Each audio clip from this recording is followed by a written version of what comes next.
भगवान शंकर के पूर्ण रूप काल भैरव एक बार सुमेरु पर्वत पर बैठे हुए ब्रह्मा जी के पास जाकर देवताओं ने उनसे अविनाशी तत्व बताने का अनुरोध किया। शिव जी की माया से मोहित ब्रह्मा जी उस तत्व को न जानते हुए भी इस प्रकार कहने लगे, मैं ही इस संसार को उत्पन्न करने वाला स्वयंभू अजन्मा एकमात्र ईश्वर अनादि भक्ति ब्रह्म घोर निरंजन आत्मा हूँ। मैं ही प्रवृत्ति और निवृत्ति का मूलाधार सर्वलीन पूर्ण ब्रह्म हूँ। ब्रह्मा जी ऐसा कि पर मुनि मंडली में विद्यमान विष्णु जी ने उन्हें समझाते हुए कहा कि मेरी आज्ञा से तो तुम सृष्टि के रचयिता बने हो, मेरा अनादर करके तुम अपने प्रभुत्व की बात कैसे कर रहे हो।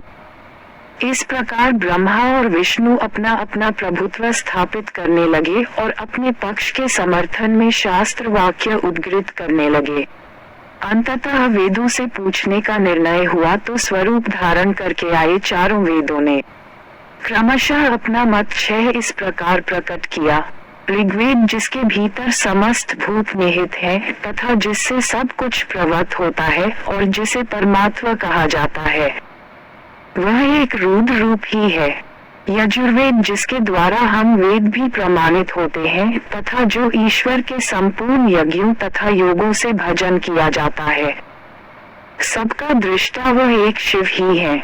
सामवेद जो समस्त संसारी जनों को भरमाता है, जिसे योगी जन ढूंढते हैं और जिसकी भांति से सारा संसार प्रकाशित होता है, वे एक त्रयंबक शिव जी ही हैं।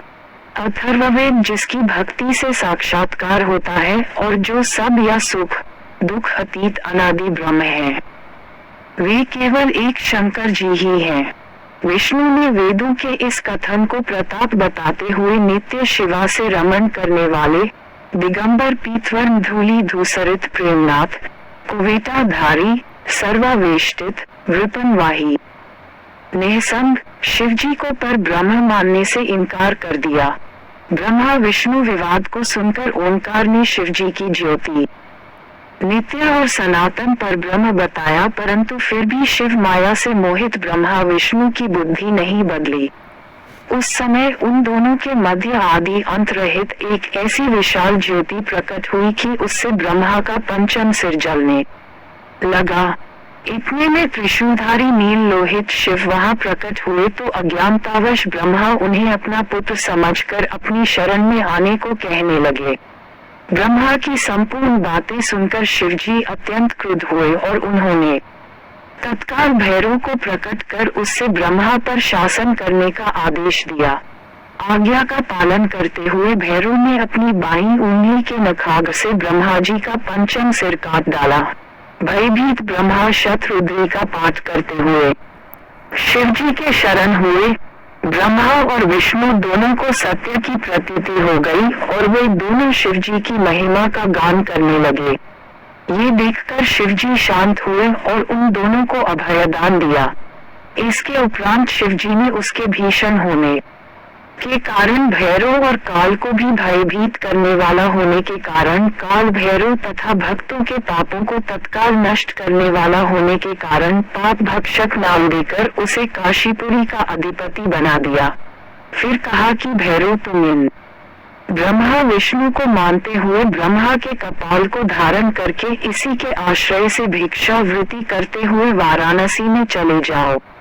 वहां उस नगरी के प्रभाव से तुम ब्रह्म हत्या के पाप से मुक्त हो जाओगे।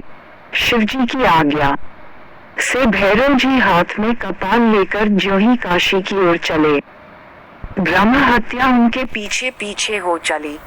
विष्णु जी ने उनकी स्तुति करते हुए उनसे अपने को उनकी माया से मोहित न होने का वरदान मांगा। विष्णु जी ने ब्रह्म हत्या के भैरव जी के पीछा करने की माया पूछना चाहिए तो ब्रह्म हत्या ने बताया कि वह तो अपने आप को पवित्र और मुक्त होने के लिए भैरव का अनुसरण कर रही है। भैरव जी ज्यों ही काशी पहुंचे त्यों ही उनके हाथ से चिमटा और कपाल छूटकर पृथ्वी पर गिर गया और तब से उस स्थान का नाम कपालमोचन तीर्थ पड़ गया। इस तीर्थ में जाकर सविधि पिंडदान और देव पितृ तर्पण करने से मनुष्य ब्रह्म हत्या के पाप से निवृत्त हो जाता है।